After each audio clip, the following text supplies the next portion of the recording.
Hey guys, welcome back. So today we're working on this 20,000 watt Generac Standby generator.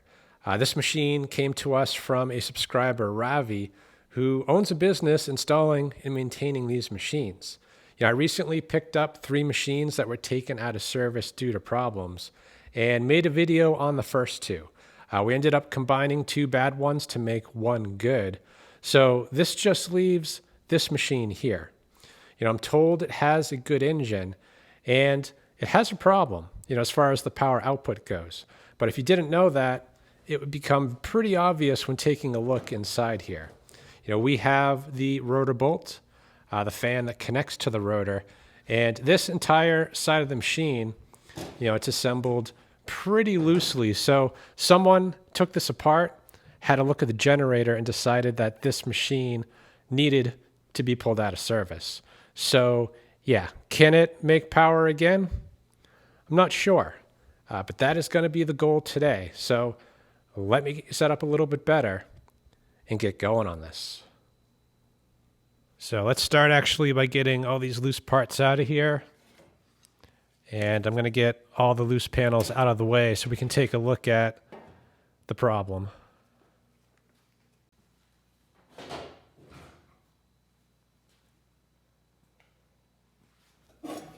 So we got the heat shield for the exhaust,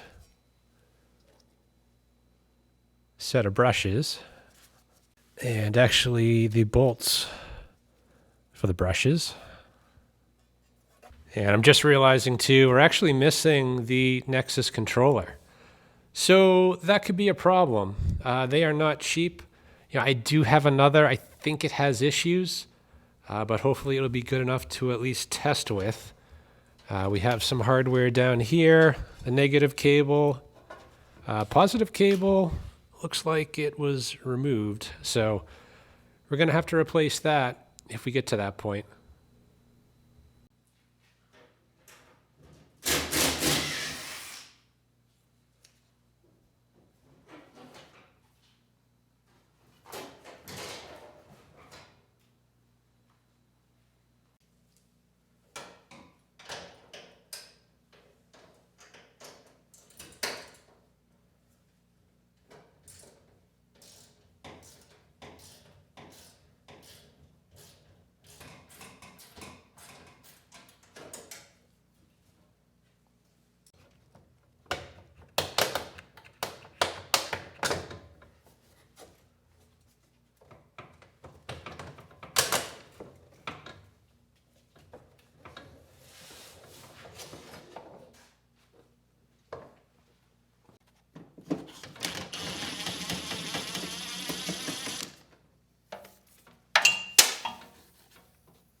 So we get the first glimpse of the stator. It's hard to see, but from what I can see, nothing looks melted. The rotor also looks pretty good. So no red flags yet. So there's hope. So we do need to get this baffle off right here in order to access the generator, both the stator and the rotor. And before we can pull that, we need to pull the exhaust. So we have 4 bolts holding it on, and we also have to disconnect this right here, which these bolts are already loose. So just the 4 bolts, that'll come right off. And then we can remove a few more bolts, which are loosely installed, and get this baffle out of place.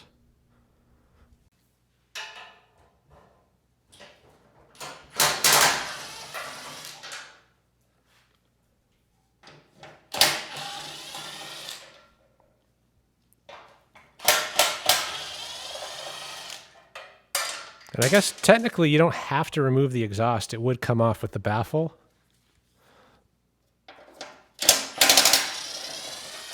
And I'm guessing that's what they did because these 4 bolts were actually tight.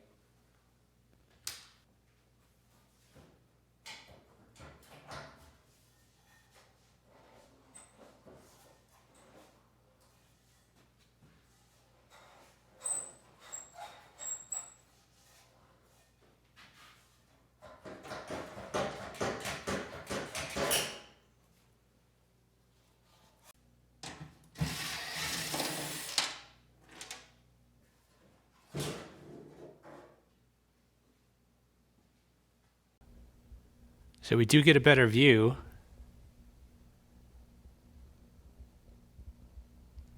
And nothing obvious. I don't see any signs of overheating. So let's run a few tests. We'll check the rotor first, usually between 9.5 and 11 ohms. And no ground faults is what I'd expect to see. So let's test this one, see where it comes in at. All right, so it's a little bit hard to get on these slip rings. We might actually need to install the brushes and test through there, but let's see. Yeah, I think we're going to have to install the brushes, which it's going to affect the reading some, but that's okay. It should still be in the ballpark. Actually, strike that. Though we could put the brushes on and test it, I think it would be better if we actually took that end cover off. We could get a look at the slip rings, a better look at everything, get the slip rings cleaned up, and of course, do a good test to see if that rotor's any good.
So I don't know if I said this out loud already, but I don't see any signs of this end housing being pulled off yet.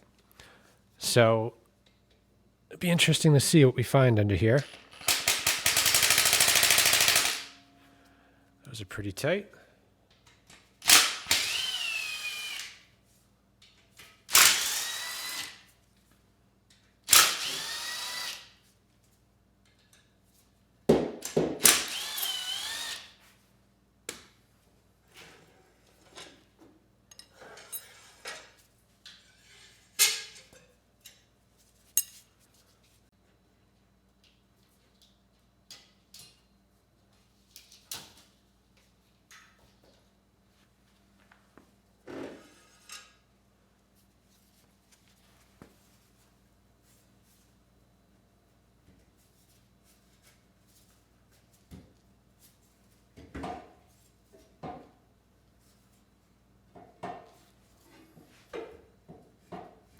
I'm kind of hoping we can do it without pulling the support. I guess we can just bend it out of the way.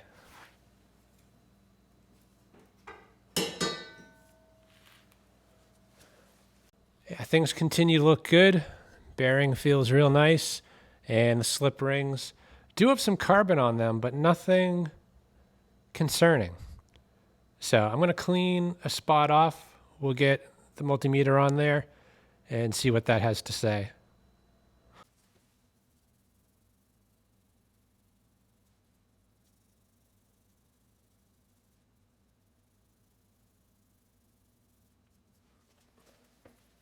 All right, hopefully you can see this okay. It's a little bit awkward getting it in here and not blocking your view completely.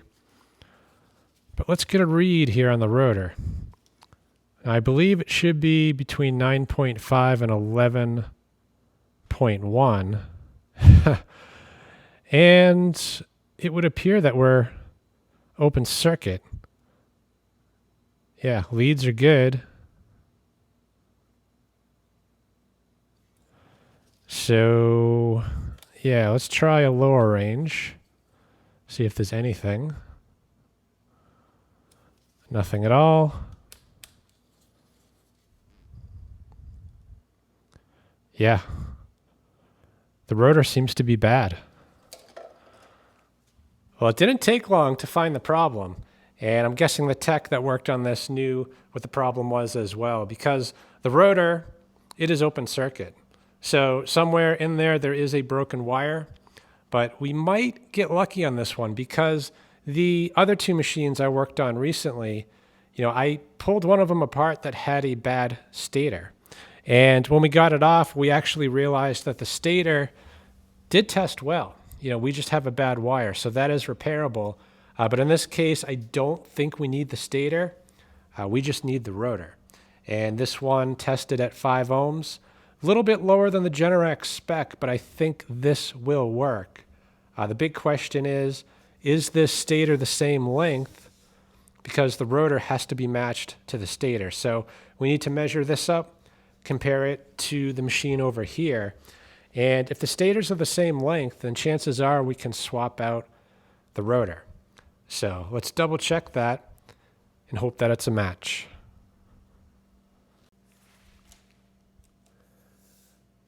All right, so this one comes in at 13 inches. It looks like 13 3/4 and a 1/16. So we are 3/16 less than 14 inches. So let's double check on the machine. All right, so let's see where we come in at. Looks like 13 inches, 3/4 and a 1/16. So the stators are the same size, and that means we can actually swap this rotor for the one on that other generator. So before we do that, let's test the health of the stator and make sure that's good. All right, so let's test this out. We have 4 wires here coming out of the stator. 44 and 11, which are these 2 wires. These are the live wires. And 22 and 33 are the neutral. So between 33 and one of the live wires, we should have a connection of about 0.04 ohms. So it looks like it's to wire 11. And we're actually in the wrong range here. So let's change that. Yeah, 0.39. So that leg appears good. Now we've got one lead connected to the other leg. We should not have anything, and we don't. But when I connect it to the neutral here, we should get about the same. Yeah, 0.039. So leg 1 and leg 2 appear to be good, but we do need to double check it to ground just to make sure. And we also have these wires right here, which are the DPE and the sense winding. So let's double check those real quick. And for that, I think I'm going to use the regular multimeter. And this is not as accurate, but it's going to get in here on these pins without causing any issues. So on the DPE winding on the last machine I tested like this, it came in at 0.9 ohms. So let's see where this one comes in at. And actually, these 2 wires must be the sense. So one of these should connect over to one of the legs. Let's try the other one. And no, we get nothing. So that could be a problem. Let's check on the other side here.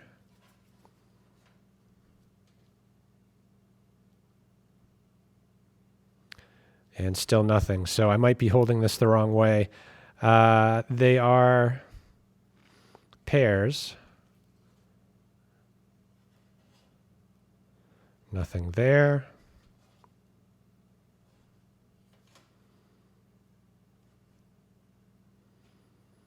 And nothing there. So yeah, we might have a problem here.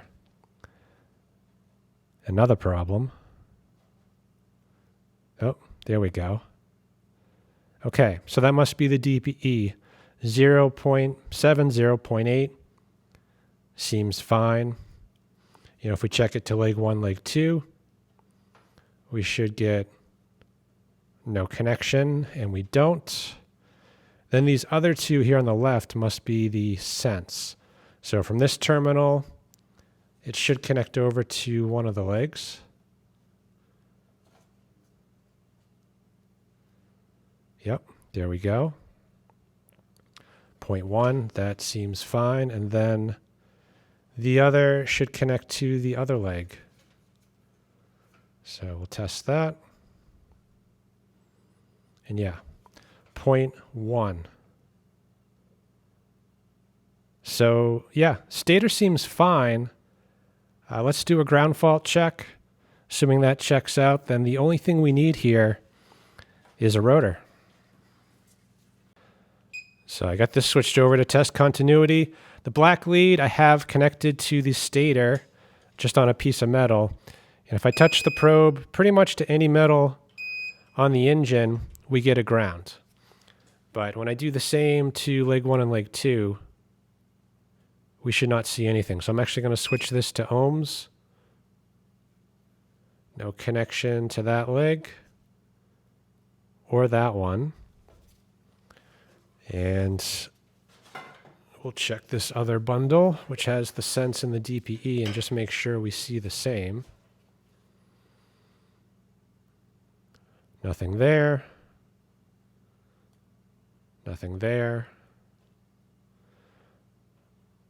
And no connections to ground. So the stator does seem to be good. So to get the rotor off, we do need to press it off the tapered shaft. And what Generac recommends is to sacrifice the rotor bolt. You cut about 1/2 inch to maybe 3/4 of an inch off and slot it. And then this can be used as a tool to remove the rotor. Of course, you have to buy a new bolt. But in my case, I already sacrificed a bolt to get this generator off. And since this is the same size, we can just use the same bolt without cutting down the other. But that presents another problem because right now the stator, it is unsupported. We removed the stator bolts, and the only thing keeping it where it is the 2x4 and actually the rotor. And once that rotor is removed, likely the stator is going to fall out of place. And then we're dealing with a whole other set of issues. So to correct that issue, I am going to use 2 pieces of wood. We'll drill some holes in it, and then we can put the stator bolts back. And that should hold it to the engine. And that's actually going to correct another issue because right now, things have moved a little bit out of place. The air gap is closed up on the bottom, and we have an excess gap on the top. So by adding those back, if we can correct that issue, I'd like to actually put something in here to protect it because once the rotor is released, we have to drag it out, and that could cause damage. So what I'm going to try to do is get this cutting board between the rotor and the stator. Now, it's tough stuff. It's pretty thin.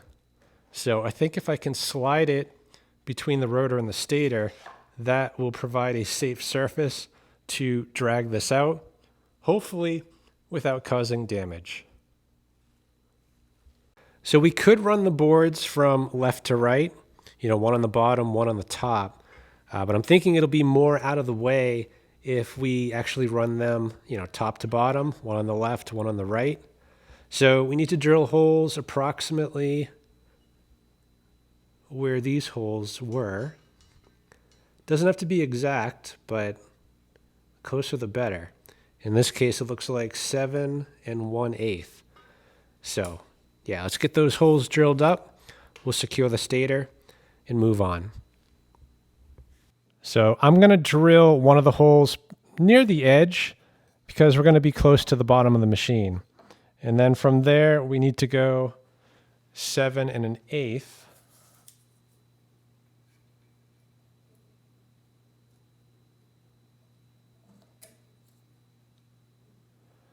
And again, it doesn't need to be perfect, but we do want to be in the ballpark.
All right, let's see how we did.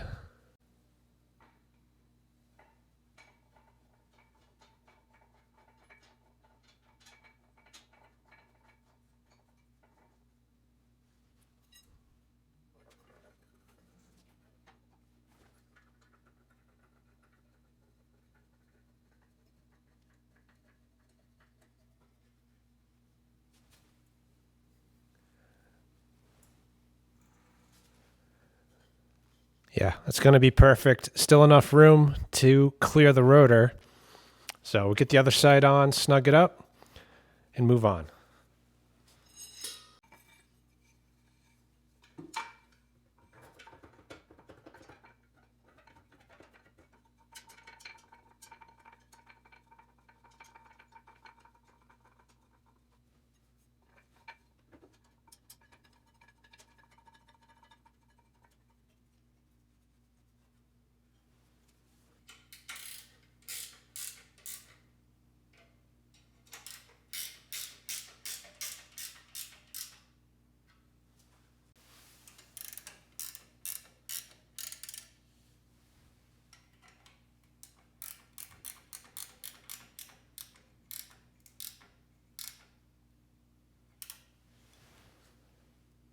All right, let's see if we got any clearance back down here.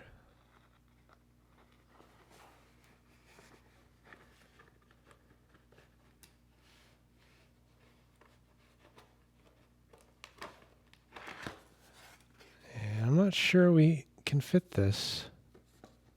No, it does go in. You just have to really get it precise.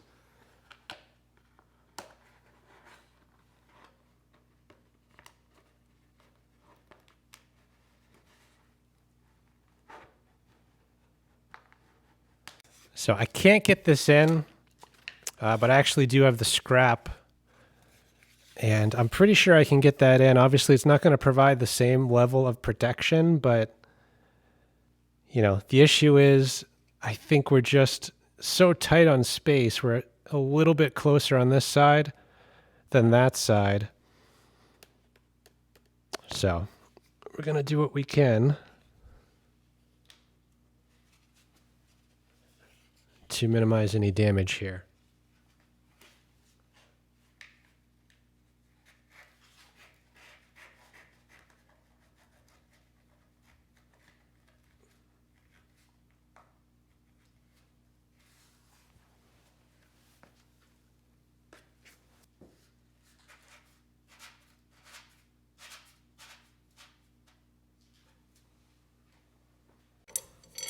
And now we put in the cutoff bolt and screw it all the way down till it bottoms out. And then we're going to use an M12 1.75. The shaft here is threaded, so we're just going to push against that bolt. The one thing, though, you want to make sure of, though, is that this goes in far enough so that when you put in the M12 1.75, you want it to go in at least, I don't know, half an inch, 3/4 of an inch. You want to have enough thread engagement so you don't strip out the threads. Because if these threads strip, I don't know any other tricks to get this off.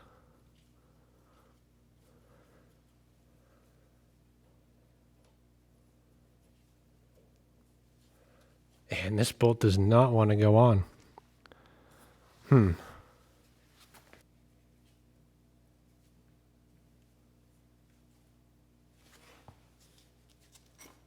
think the threads have started. Let me give it a little bit. Yeah, we're going in. Although it is getting pretty tight.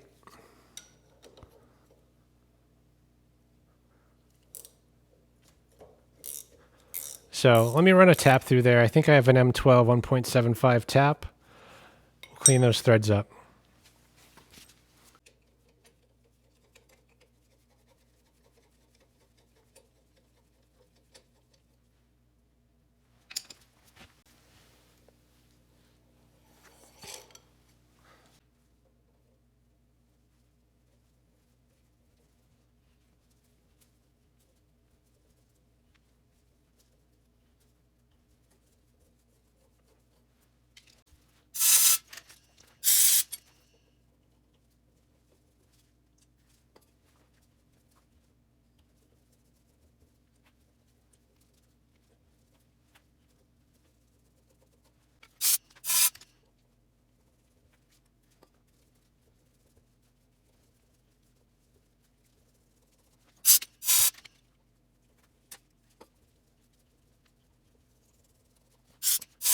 Guessing it was just a bit of rust in there. So every time I blow that WD-40 out, it's super dark.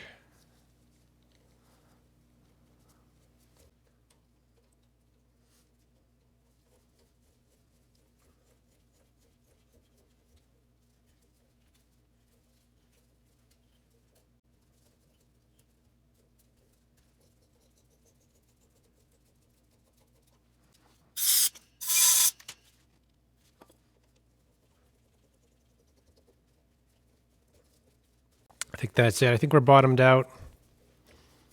So let's try the bolt again.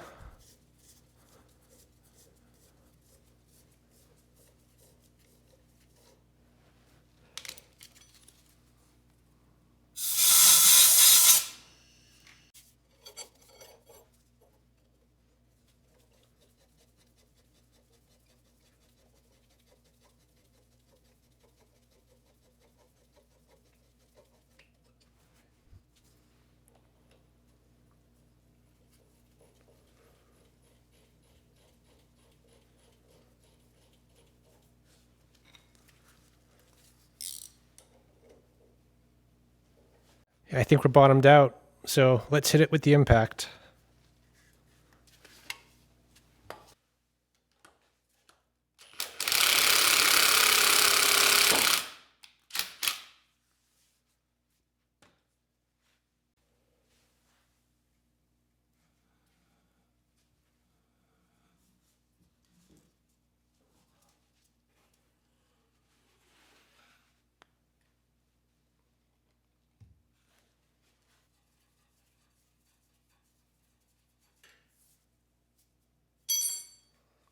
That worked pretty well.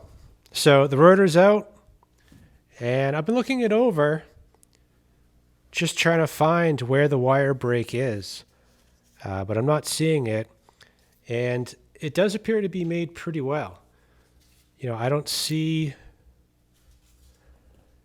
any damage.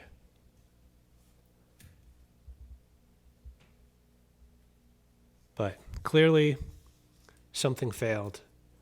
So let's clean up the slip rings on the other rotor and get that installed.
So I'm just going to snug this bolt down. Right now the rotor is not being held at all by the tapered shaft, but if we bring it up a little bit and torque, it should stick it to the shaft, and then we can remove the bolt and finish up the install.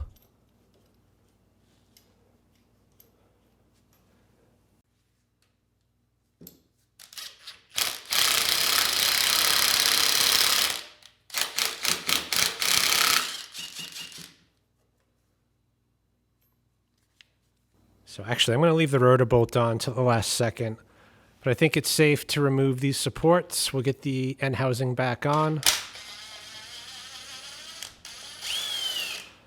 and start putting this back together.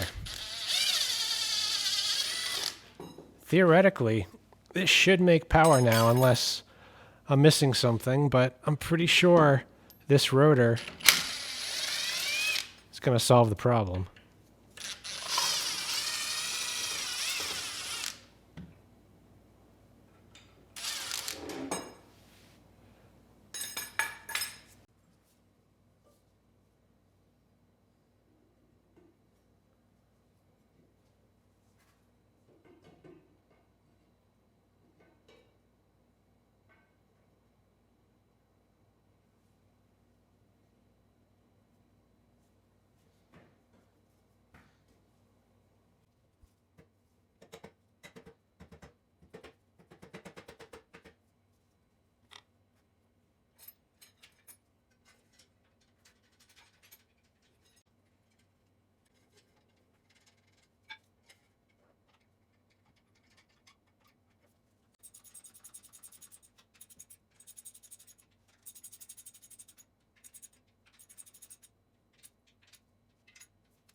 So Generac only calls for 72 inch-pounds on these stator bolts, which doesn't seem like a lot.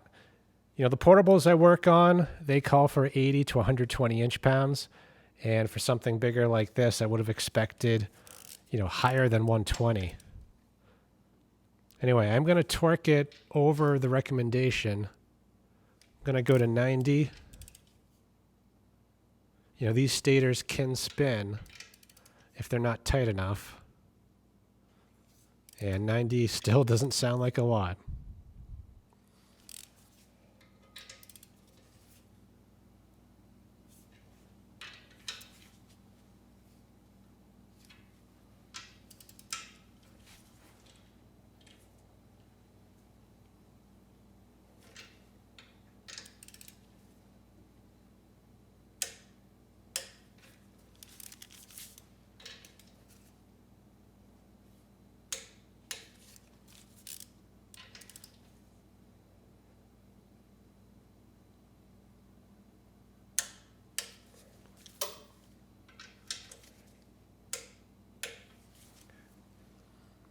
And the rotor bolt gets torqued to 30 foot-pounds. So same as a Honda clone.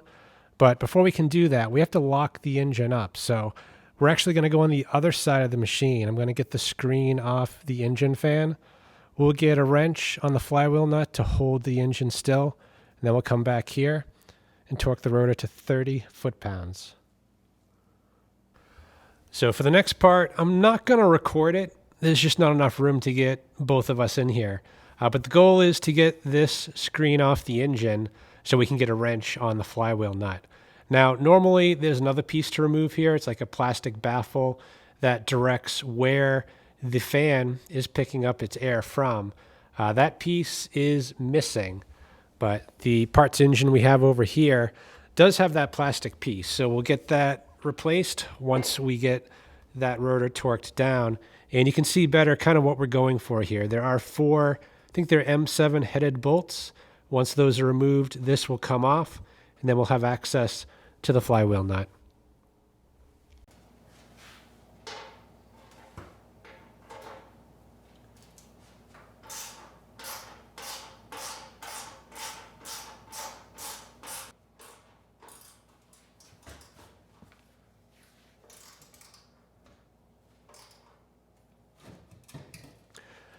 The regulator too is also loose. Should be two bolts holding that down, so we'll have to fix that as well.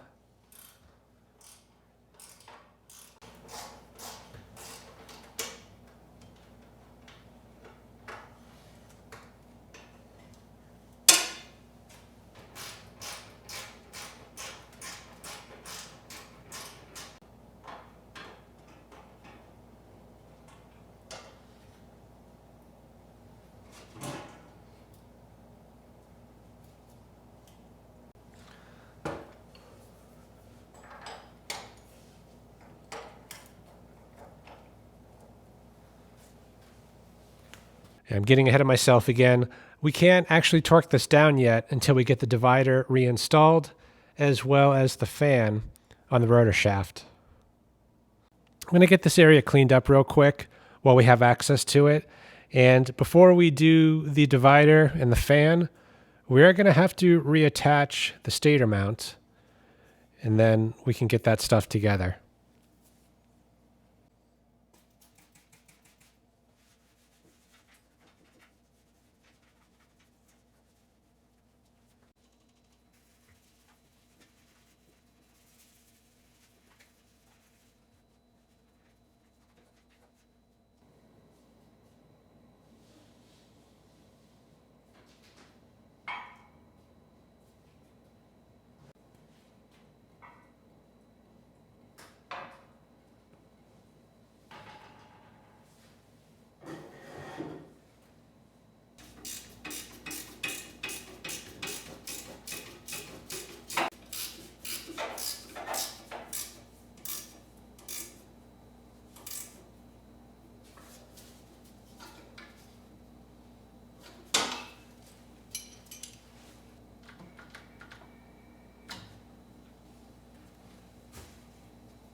Why didn't you tell me?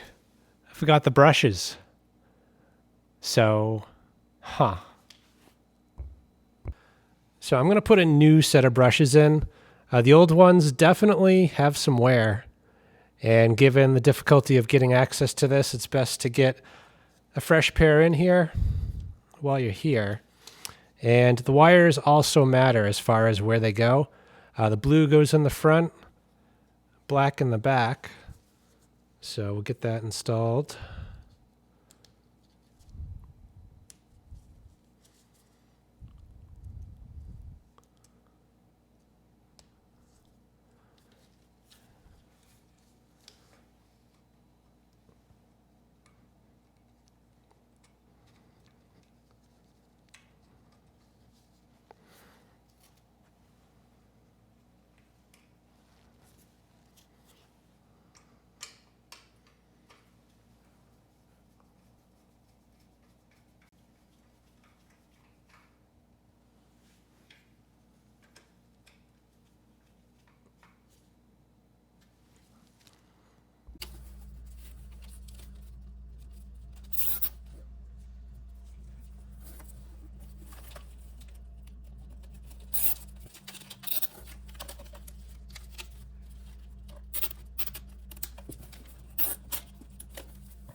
And an important step here, now that everything's torqued properly, you want to rotate the engine.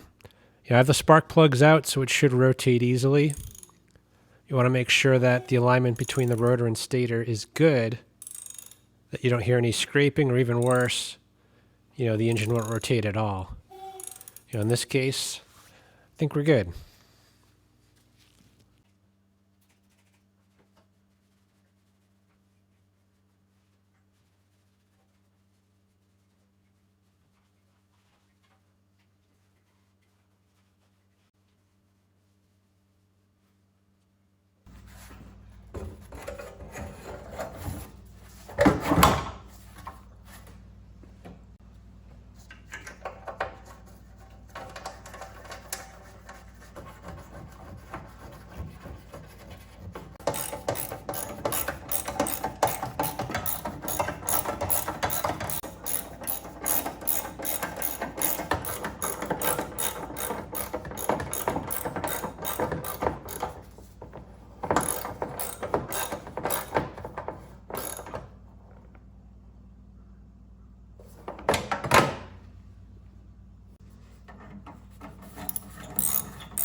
As far as the engine goes, I don't think it's going to need a whole lot, but there are at least two major issues I know about that we have to fix. The first one is that we don't actually have the servo that controls the position of the throttle plate, so we do need to get one of those installed.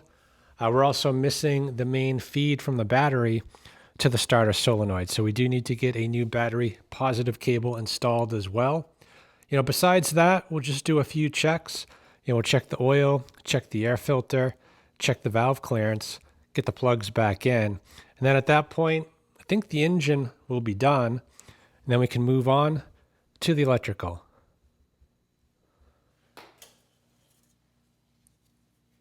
So the oil, super clean. And it appeared to be filled right up to the full mark. Let's just double check. Yeah, we're right on the full mark. Oil looks brand new, so no issues there. Let's check the filter. And usually the oil plugs and the filter look really good on these units. They are professionally maintained, so this stuff usually isn't neglected. Although I am noticing the intake boot is off. We'll have to fix that. And yeah, filter basically brand new as well.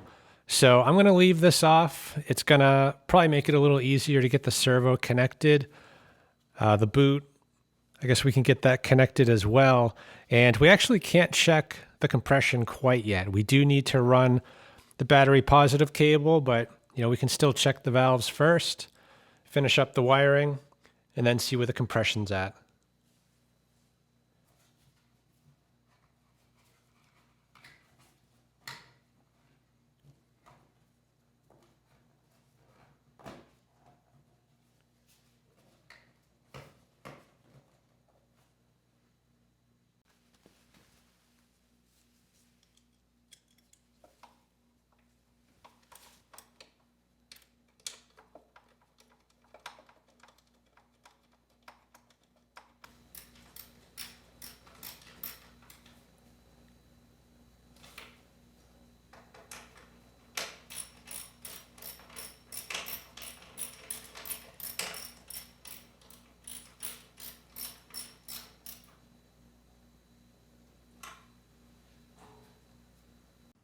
All right, this gets a little bit sketchy.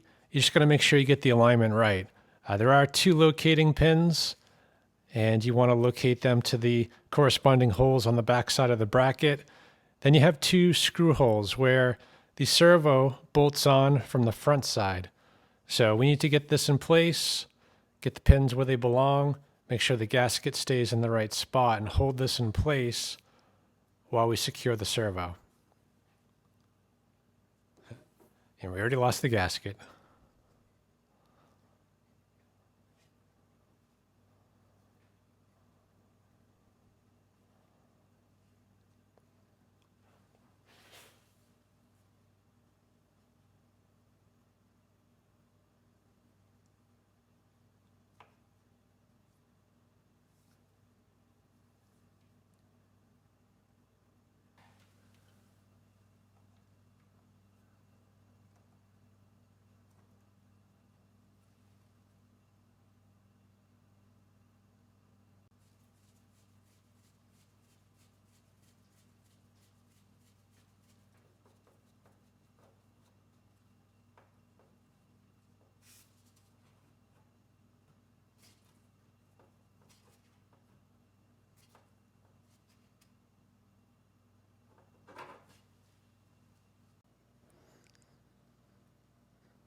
There we go. So we got the parts engine here, and this one does have a positive battery lead, and it appears to be in good condition. So we do need to disconnect it. Actually, we don't. It's already disconnected from the solenoid. So let's move this wire over to the other machine.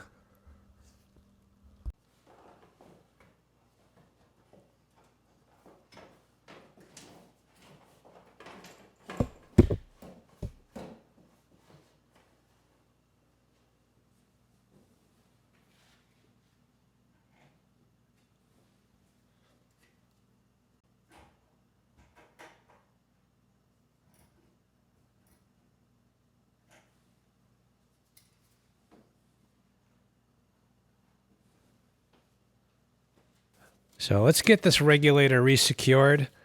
Just 2 bolts will hold it down.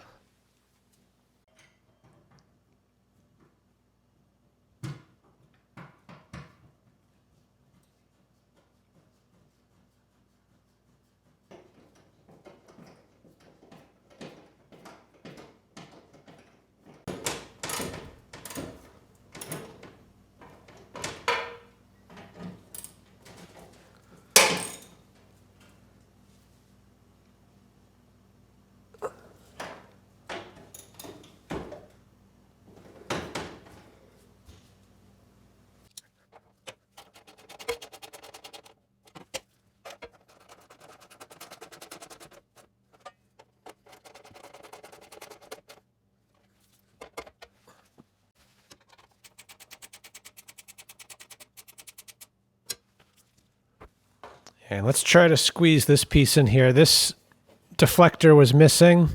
It just kind of redirects where the engine takes its cool air from.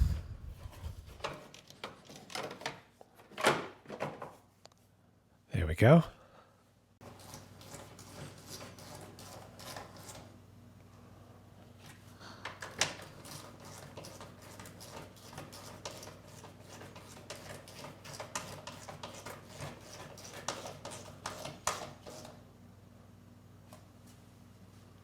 And now for the fun part, the wiring.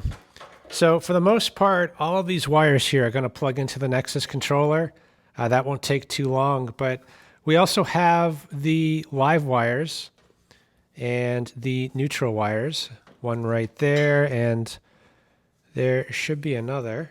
Yep, right here. Those all need to be connected. So the neutral bus bar is right there, so we'll get the neutral wires connected in. And these live wires are going to be on this side of the circuit breakers that are in here. So, we could just reconnect these, but I think I want to improve these connections a bit. We use some ferrules and do the same for the neutral. We'll get those all connected back where they belong. And then we'll get the controller in place. Yeah, let's start with the neutrals. Wire 33 and 22. It's nice that they label those. Otherwise, there's really no way to tell which is the neutral versus the live. So I might actually need to strip these back because these strands are pretty bent up.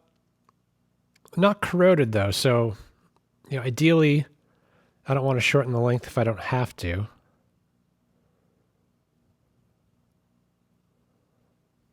Okay, that one actually went on. And the length is pretty good, so let's crimp that in place.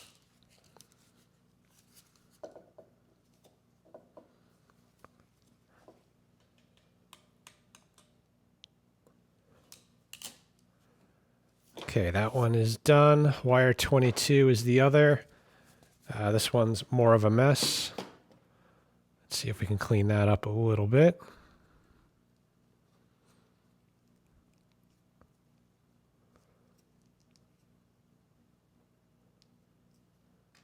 And we'll try getting this on.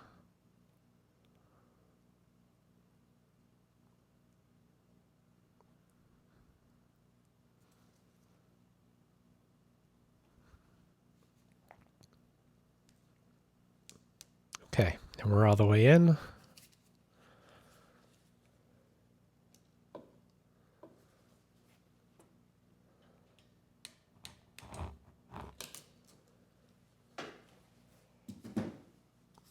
And we'll get these connected right here. So ultimately, we're going to have to add a third, for the output, which I think is what this was used for in the past. Not sure if we need that. In this case, we're only going to use 6-gauge wire. That might be for something a little bit heavier.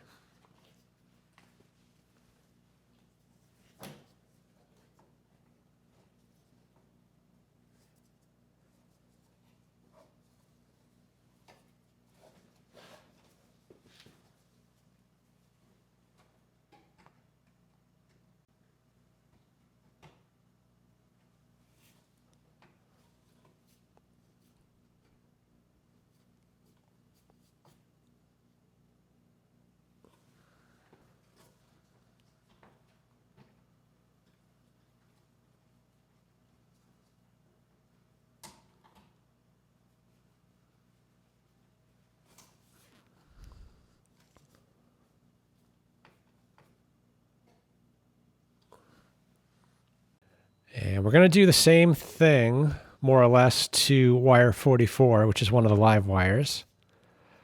Wire 11, we need to do something a little bit different because it's actually doubled up right here. So this little jumper runs over to the circuit breaker for the convenience outlet. So we need to replicate that, but hopefully a little better than factory.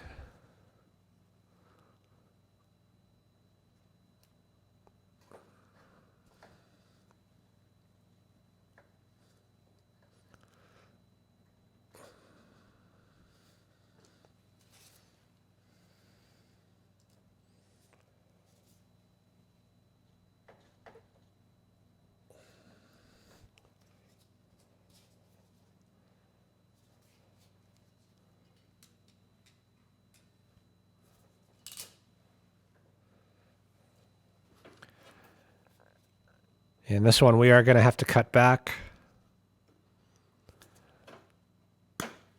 on both sides.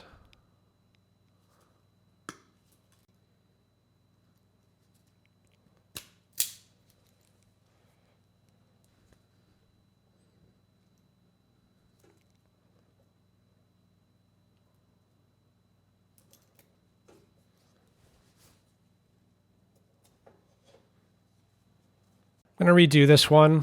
That wire stripper took off a bunch of strands. So instead, I'm just going to use a razor blade. We'll score the insulation. And if you do it carefully, it should work better than the wire stripper I just used.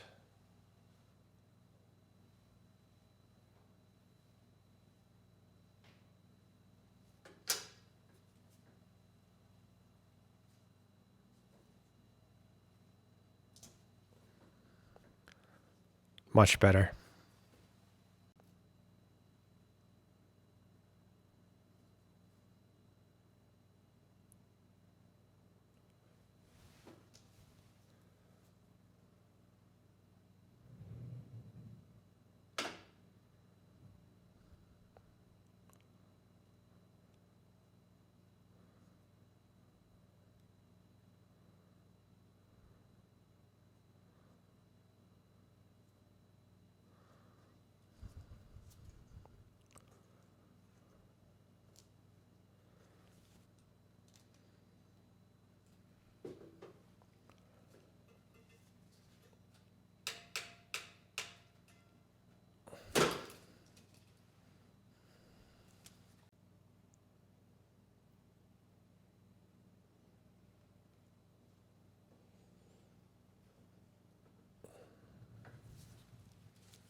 And the last big milestone here. So we're going to add the controller in. We have a total of 6 different connectors to plug in. All of them are different. So it's pretty much plug and play. No way to get this one wrong.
All right, so let's hook up the battery. See if the controller shows any signs of life. And we'll test cranking the engine.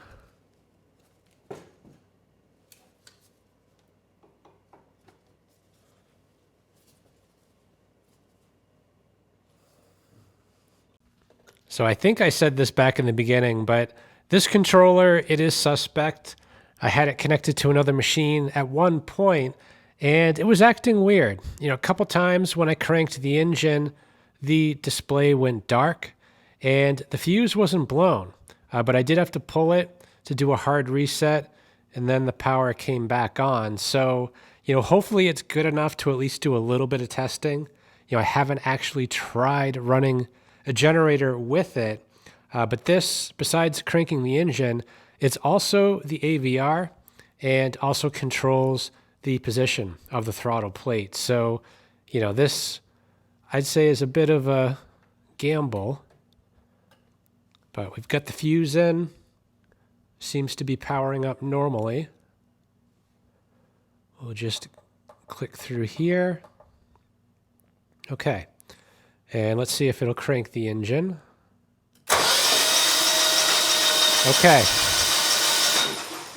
no issues. I did see the auto choke running. The engine's cranking fast, but that's because we don't have the plugs in there yet. So let's get the compression tester in the cylinder right here. We'll test the compression, see where it comes in at.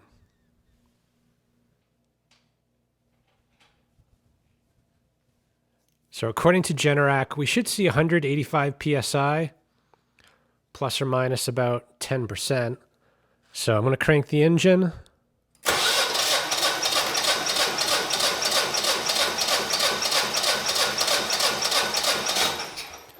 Yeah, plenty of compression. We're at, I'd say, about 207 PSI. So this cylinder seems to be good. Let's check the back one.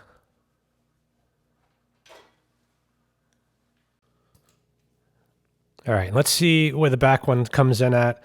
Hopefully it's about the same.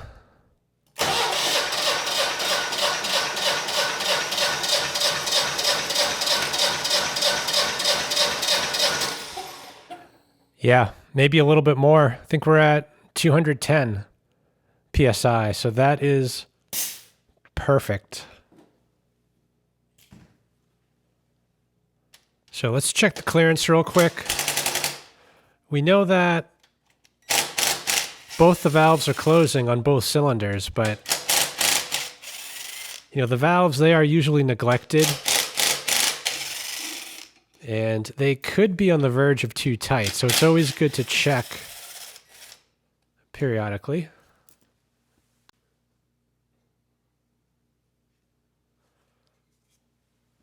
Yeah, it occurs to me, I probably shouldn't have put that screen on yet.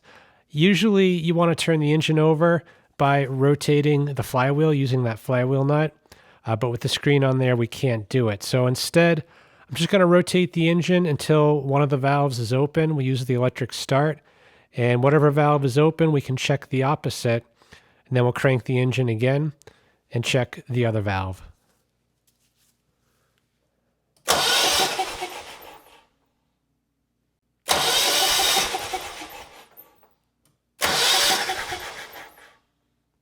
Okay, exhaust is open. We'll check the intake.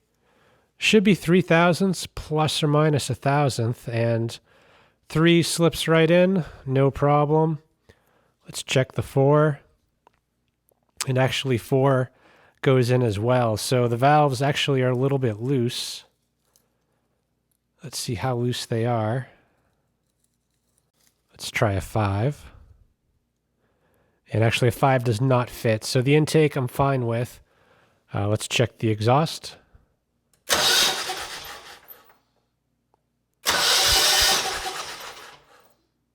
Okay, intake's open. So let's check the 3. 3 fits fine. 4 also fits. Decent amount of drag. And 5 does not fit. So this cylinder is actually perfect. So let's get the valve cover back on, and we'll check the back cylinder.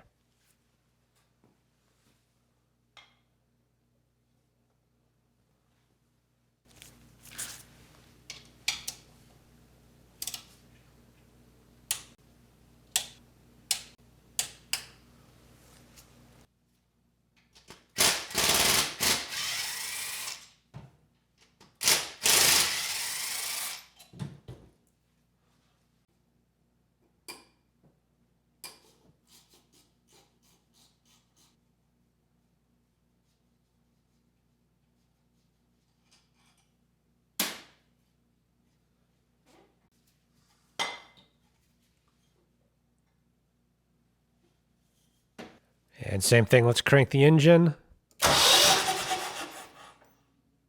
And the exhaust is open. Check the intake, starting with 3 thousandths. That is fine. Let's try a 4.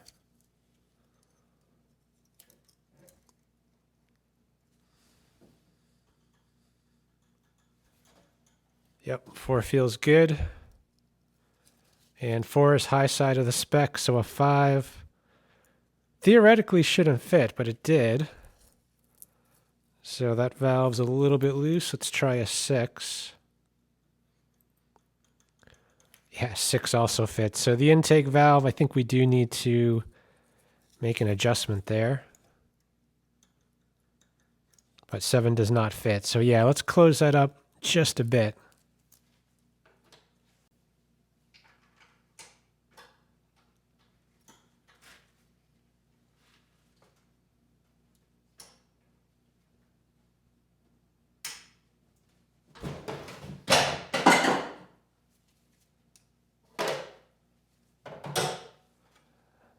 That lock nut was on there pretty tight. Interesting. So a 3 doesn't fit in there now that the lock nut is loose. So it is normal for the clearance to change when you tighten it up. So it's definitely a 3 now. Let's snug that nut up a little bit, and we'll have to check it a couple times along the way.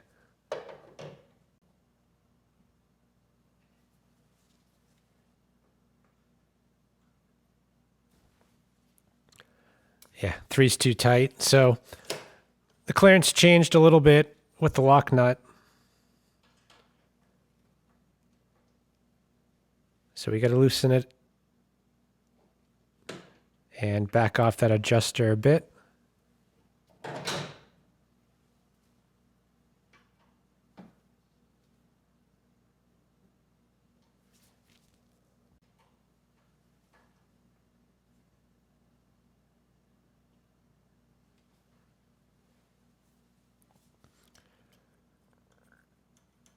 All right, 3 fits, a little bit of drag. Let's try the 4.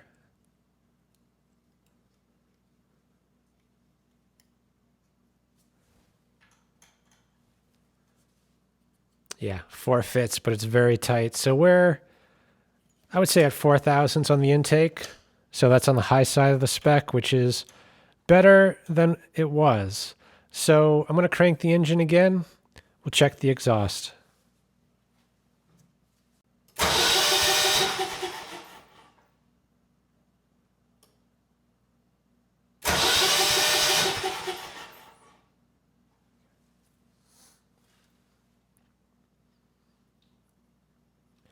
And the exhaust is actually tight. That's a 3 thousandths, does not fit. Let's try a 2. And a 2 does not fit either. So yeah, this valve definitely on the tight side. So let's open that up. I would say closer to a 4.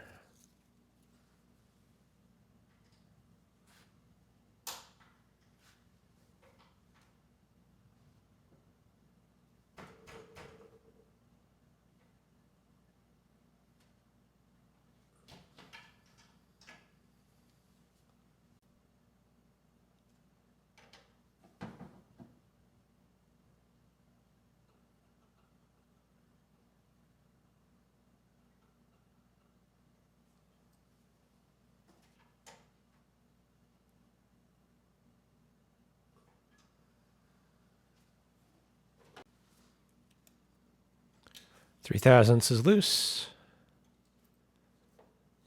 And that's a pretty tight 4.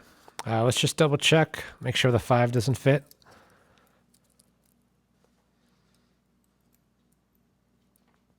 Okay, good. 5 does not fit. Exhaust valve is perfect. Let's get the valve cover back on.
So at this point, we are mostly done.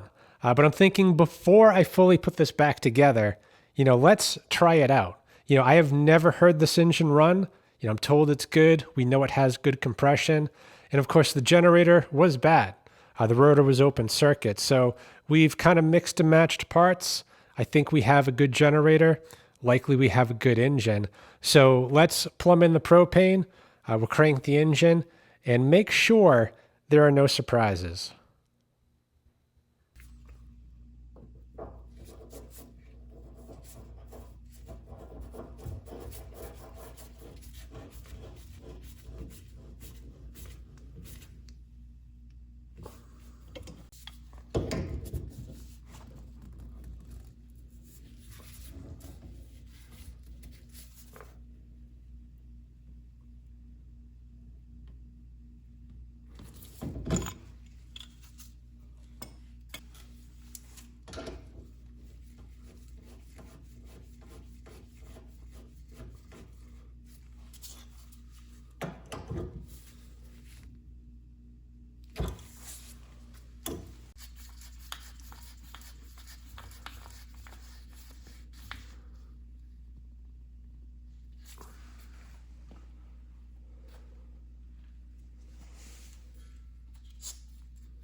Check for leaks real quick.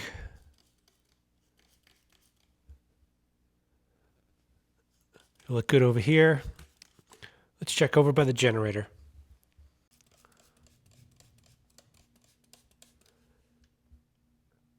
Okay, good. No leaks over here. No leaks over by the tank. I think we're ready. All right, it's the moment of truth. So what do you think? Is it going to run? And will it make power? I'm not sure, but I think it will. Regardless though, the GFCI, it is tripped and the light is plugged into it. So it's not going to come on until we reset it, but we can't reset it until we're making power. So I'm going to hit the switch. There is air in the line, so it's going to be an extended crank and likely a hard start, but it should start, and after a few seconds, it should start running well. And then I'll reset the breaker and hopefully that light comes on. Contact.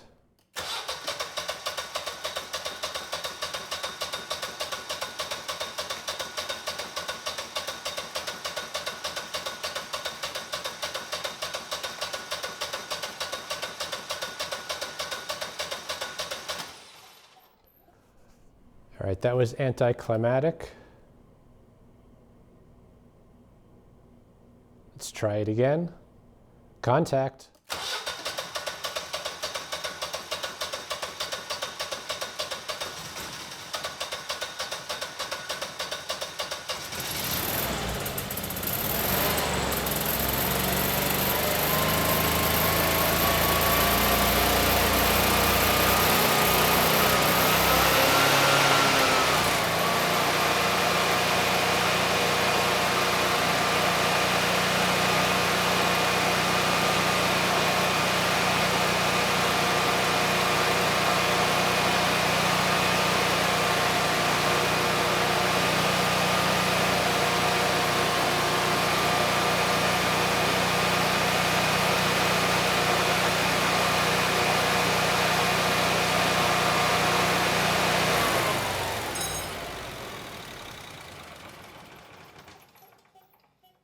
Well, it would seem like we have a good machine here. It was an extended crank, a little bit more extended than I was thinking, but it did finally come to life. And the engine got up to speed, sounded really good, and I was able to reset that GFCI breaker. And once I did, the light came on. We were making power about 122 volts, exactly 60 hertz. So things, I would say, are looking pretty good. So before finishing this up, I do want to restart it. Now that all the air has been purged, it should be a quick start. So let's try that real quick, and then we can move on.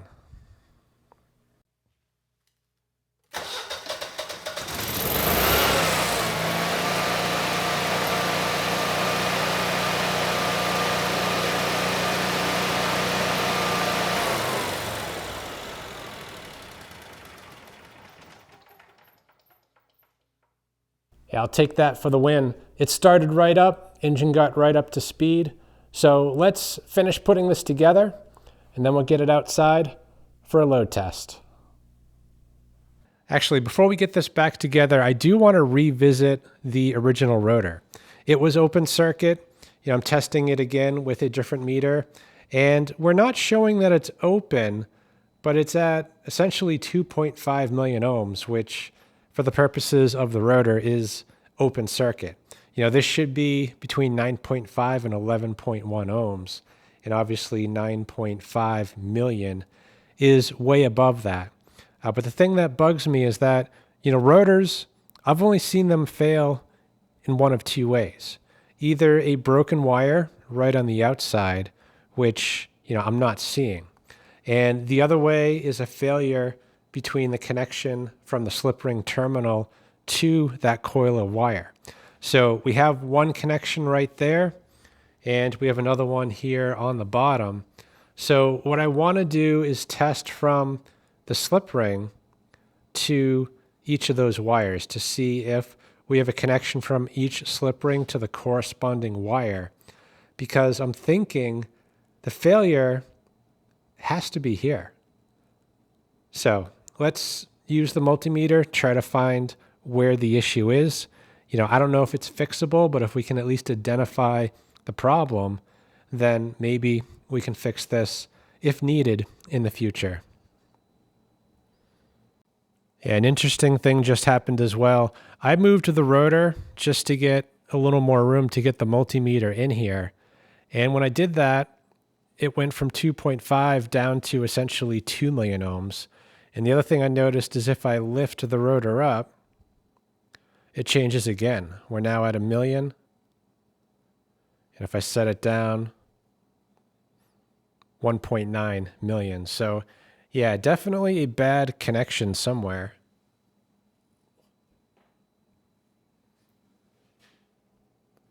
But nothing obvious. We have another wire right there. So let me take one of these leads off. Let's take the black one off. So right now we're on the outer slip ring. If I touch the probe there, we should get essentially a direct connection, which we do. And if I touch over here, ideally, we'd get a low connection, like around 9 or 10, maybe 11 ohms. But we're not seeing that. So what I want to do is test essentially from the red, which is connected here, to the wire down here. I'm not sure if it's this wire or the one up there, but I want to see if we can at least get a connection from the slip ring to that wire. And yeah, we have a very low connection. So I don't think that's going through the rotor, through the coil. It's coming right from here to there. So if we rotate this back and check the other wire,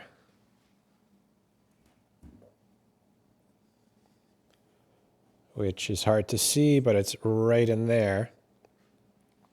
If the connection from this slip ring to that terminal through this coil is good, and the break is between here and there, we should be able to probe and get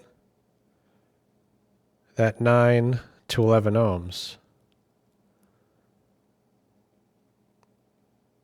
And I'm not seeing anything, so let's just switch wires. I'm going to connect this back, and we'll take the red off. So now we're essentially testing right from this slip ring, which is a low connection, to the wire.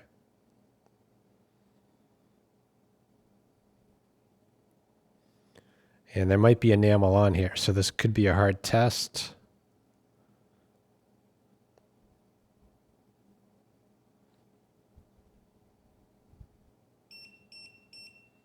But I'm not getting anything. And the multimeter is about to shut off, so let me just switch modes, put it back to resistance so it doesn't shut off.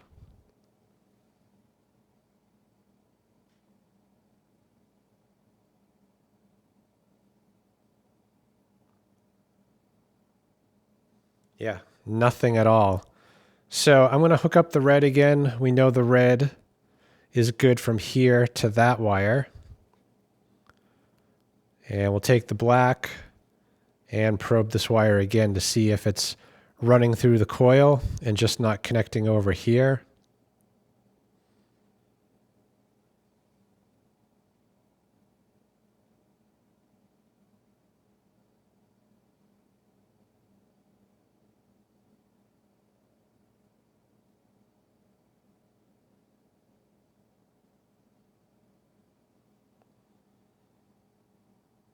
And look at that. 10.9 ohms. So that's within spec. But I only get it right kind of where the insulation ends and the wire starts.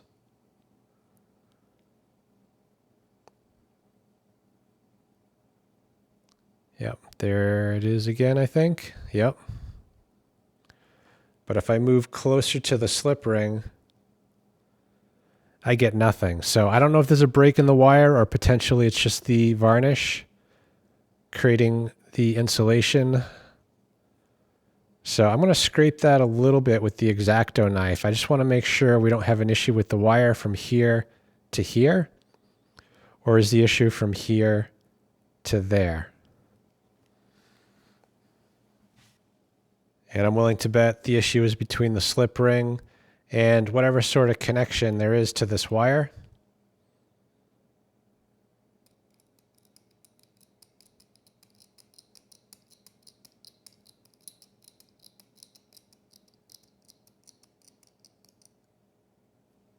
Okay, let's try that. All right, let's see if we get a connection over from that slip ring to over here.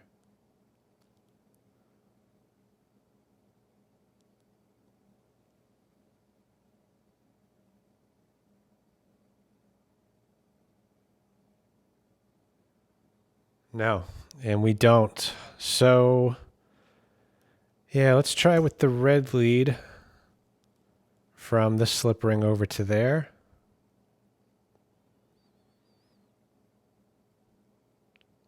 And absolutely nothing. So I find it unlikely that there's multiple failures here. You know, the failure has to be either between the slip ring and this connection here to the slip ring, or, you know, between here and here. But if I probe from this slip ring, the outer one, and put this probe kind of up under the insulation,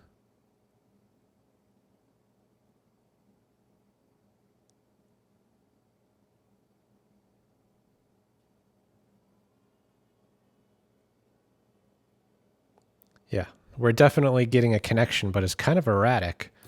So, yeah, I guess I'm going to scrape a little bit more.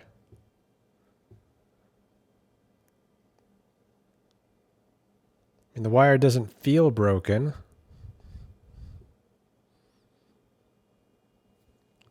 So, yeah, let's keep scraping.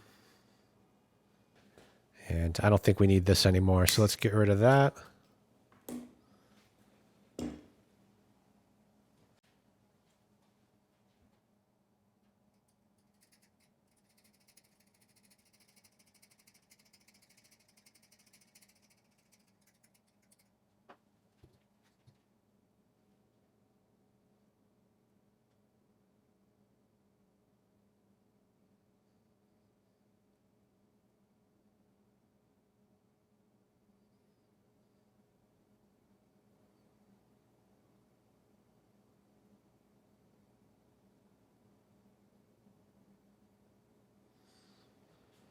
Yeah, I think the issue's here.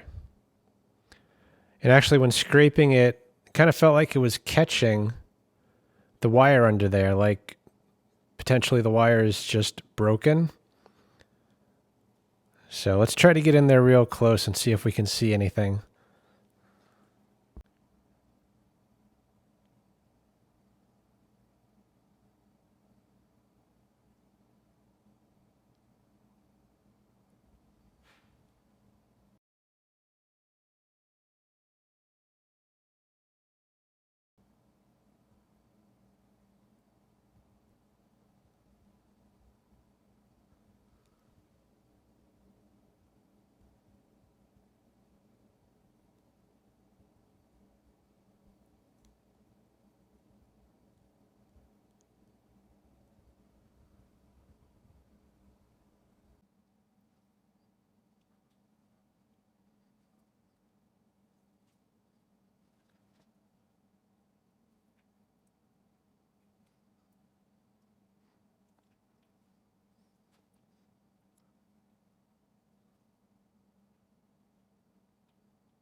So I stripped the wire back a little bit. So now I can get one probe closer to the insulation and another probe more toward the slip rings on the same wire. And I just want to make sure we had continuity, which we do if I get the probes in the right spot. 0.2, 0.3. So that is a direct connection. So you would think if I moved this lead up to here, we'd see about the same. And we don't. That's where we get the millions of ohms from. But if I move to the other slip ring, that's where we get the proper reading of like 10 or 11 ohms. So the failure isn't with the wiring, at least as far as the coil goes. The failure is actually between this slip ring and the connection it makes with that wire. So I think it's safe to get the battery permanently installed. So we need to turn it around, actually tighten these terminals on, and get it where it belongs.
Yeah, it sure cleaned up pretty nice. So at this point, we are mostly done. Really, the only thing left is to wire up the output for the load bank. But I'm going to hold off on that because the adapter for the load bank, it's actually in use for another machine right now. So once I do get that wired up, I can drop in the cover right here to cover up all this stuff.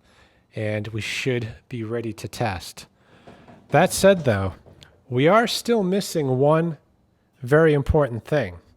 And I actually came across it when cleaning out the bottom of the machine.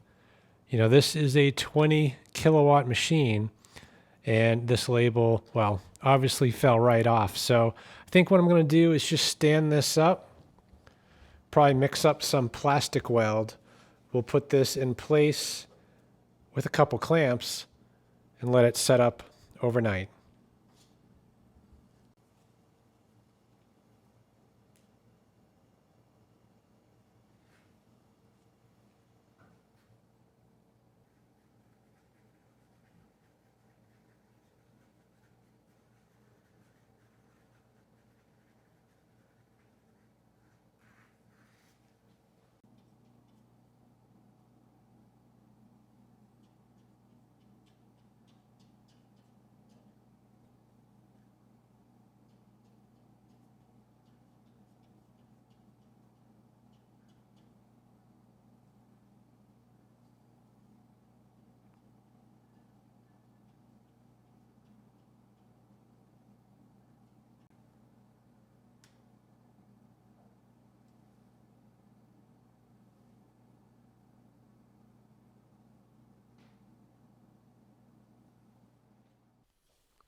Yeah, that came out pretty well. Anyway, it is a few days later, and I'm doing the final prep work for the load test. I do need to make a couple modifications. I'm not going to record it, but I did want to disclose it. The first one being we need to bond neutral to ground. Now, normally you don't have to do that on a standby because it's going to pick up that bond either from your transfer switch or your breaker box. But in our case, we're running this as a portable generator. So we need to create that bond for safety. So in case there's a fault, you know, the current has some place to go, tripping the main breaker. So I'm going to get that installed on the bus bars, and we'll connect those together. The other change is I'm going to swap out the controller. The controller that's in here now, it did act up after I turned off the camera. Screen went blank, became unresponsive until I did a hard reset. So I ended up biting the bullet, purchased a brand new controller. So I'm going to get these two things installed, and I'll meet you outside. So just when you think you're done, something has to prove you wrong. So I did add the jumper right here from the neutral bus bar to the ground, and I also wired in the external output. You know, up until now, all the testing we've been doing is on the convenience outlet, which utilizes only the top circuit breaker. So after connecting all the outputs, you know, I was double checking my work, you know, making sure we had good connections. And unfortunately, we don't. We have a problem. So if I probe from the middle breaker on the input side to the middle breaker on the output side, we get continuity. But if I do the same test on the bottom breaker, we get absolutely nothing. It's open circuit. So yeah, unfortunately, we need to pull this breaker block out and replace the bottom breaker.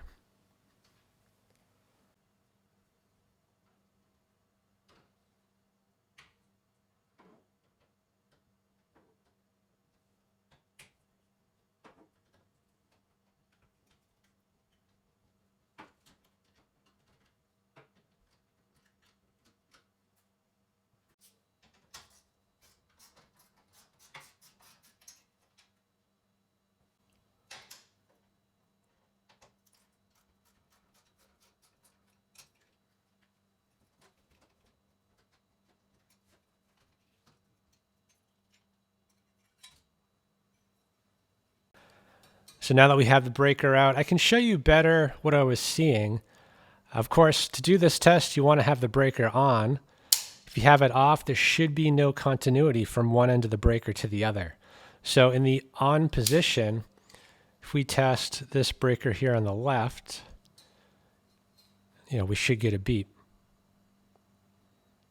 And we don't. If we test the one on the right, we do get a beep. So that tells me that this side is good, that side is bad. But the interesting thing is that if I do the same test and I actually push the terminal, I get a connection. But if I just touch it, I was going to say I don't get a connection, but maybe I fixed it. Let's try it again.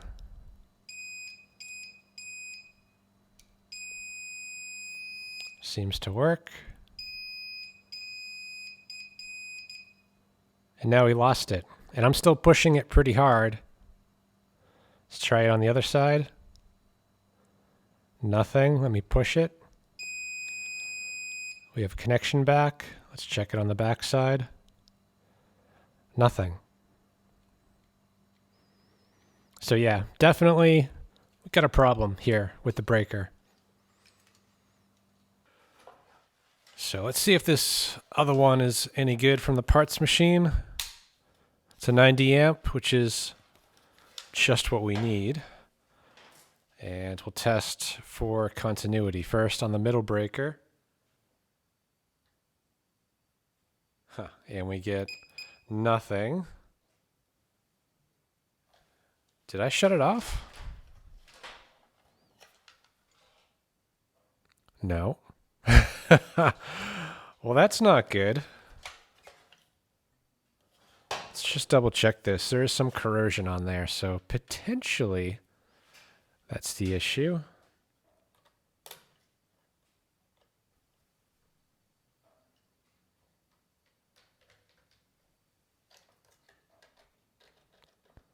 And no, unfortunately,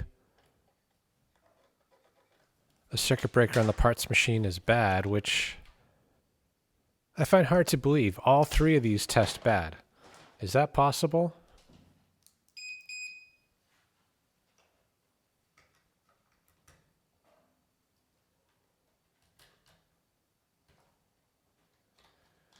Yeah, guess it is. So we'll be placing an order for a new breaker. All right, so we've got the new breaker here, and before we throw it in, let's just test it real quick and make sure it's good. So we're gonna test from one terminal to the other. We should get a nice low connection, less than an ohm. And we do, 0.1.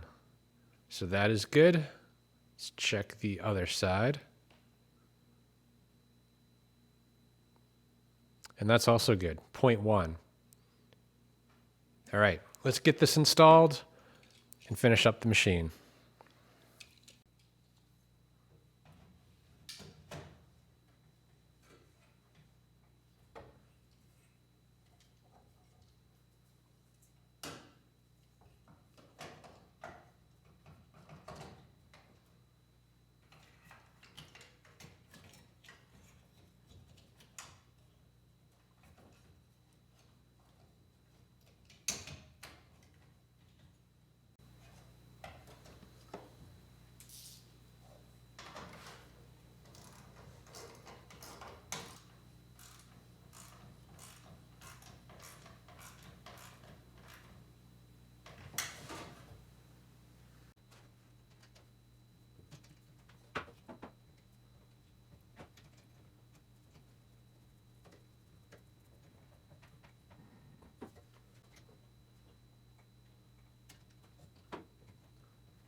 All right, so we got the new controller powered up.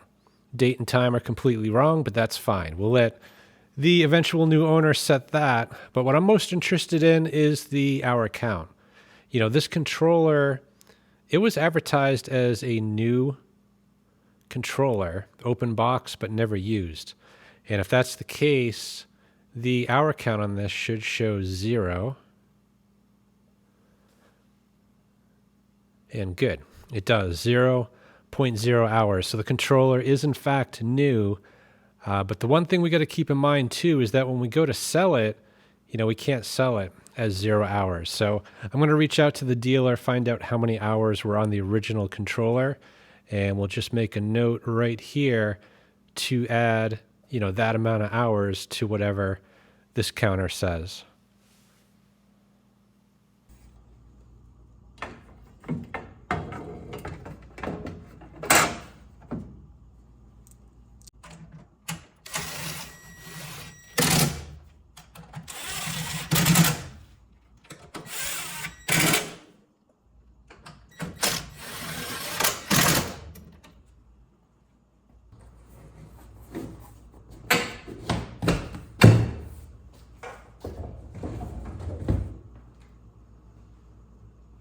So we're all back together, hopefully for the last time. So come morning, we'll get this outside and put it to the test.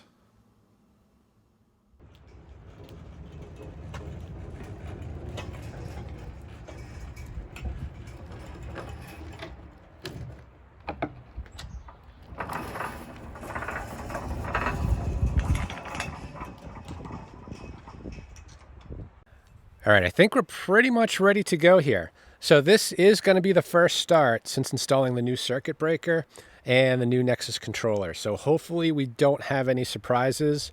You know, that controller pretty much controls everything from engine speed to voltage output and even whether the engine has any spark to begin with. So hopefully we don't have any surprises there. Assuming the engine starts and everything looks good, you know, we're going to let it warm up just a bit. You know, we'll double check the output using the kilowatt to measure the voltage and the frequency. We'll use the amp probe to see what the harmonic distortion is. The last model like this we tested, I don't think got over 5%, so I'm expecting the same from this. We'll also use the oscilloscope to see what the sine wave looks like. Now, there is a lot of glare out here today, so you can barely see that. So I will take screenshots and put it up on your screen so you can see how it looks. Assuming everything checks out, we're going to put on a 6,000 watt load using the space heaters over here. You know, we'll double check the outputs. We'll bring it up by another 6,000 watts. And if everything checks out, we'll go for the max that I can do, which is 17,500 watts when you factor in all the resistive loads. And once you take into account the cooling fans and the light, we're going to be pretty close to 90% capacity. So let's get the engine started and see what we get. And this is also going to be an extended crank because there is air in the lines. Yeah, I tried to bleed it out, but you know, regardless of how much I tried, there is still some air in there.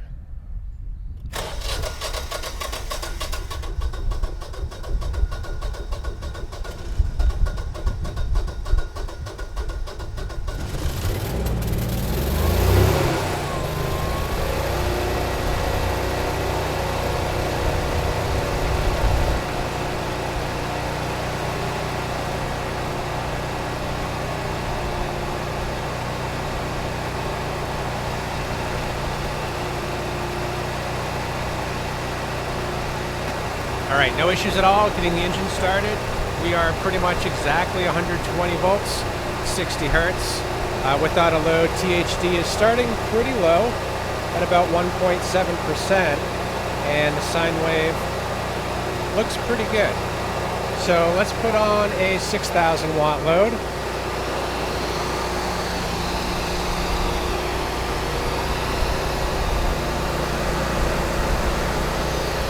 And under 6,000 watts, you know, the engine really didn't even notice the load. So THD came up a bit. We're now at 4.1%, and the sine wave largely unchanged. So let's give this a few minutes. Assuming everything checks out, we'll double the load to 12,000 watts.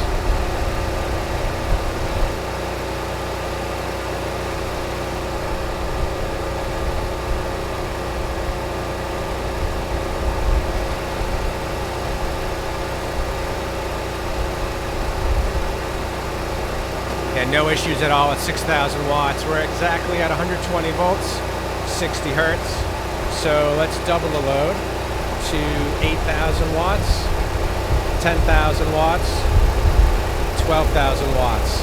So I can hear the engine. It is working a little bit now, but THD remains quite low, 4.3%, and the sine wave looks largely unchanged. So yeah, not too bad.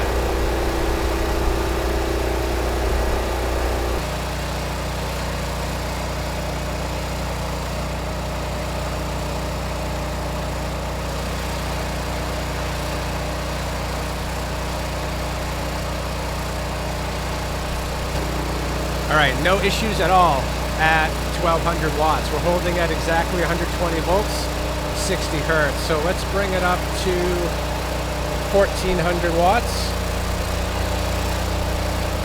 1500 watts, 1600 watts, and the last one here will be 17,500 watts. So under almost a 90% load, we're still only at 4.2%, so that is excellent. And the sine wave, it looks pretty good. So let's give this a few minutes and make sure there's no surprises.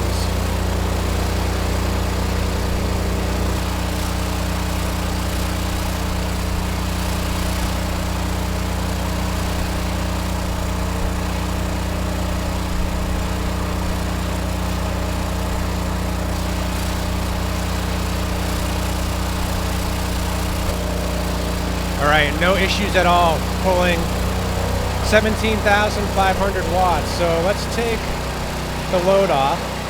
We're going to let things cool down, and then we'll shut it down.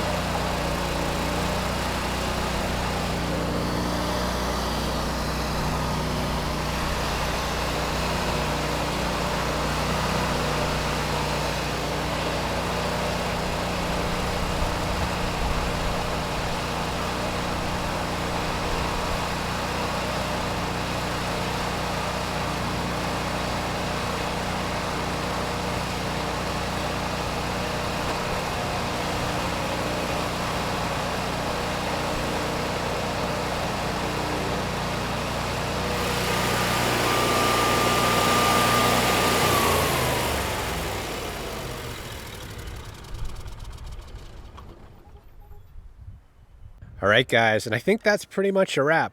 This machine, it is now back up and making power. It's running quite well and had no issues holding a 90% load. And what's most impressive is that while holding that load, the THD was only at 4.2%. Most machines I test top out kind of in the 20 to 25% range. So this one, definitely the exception.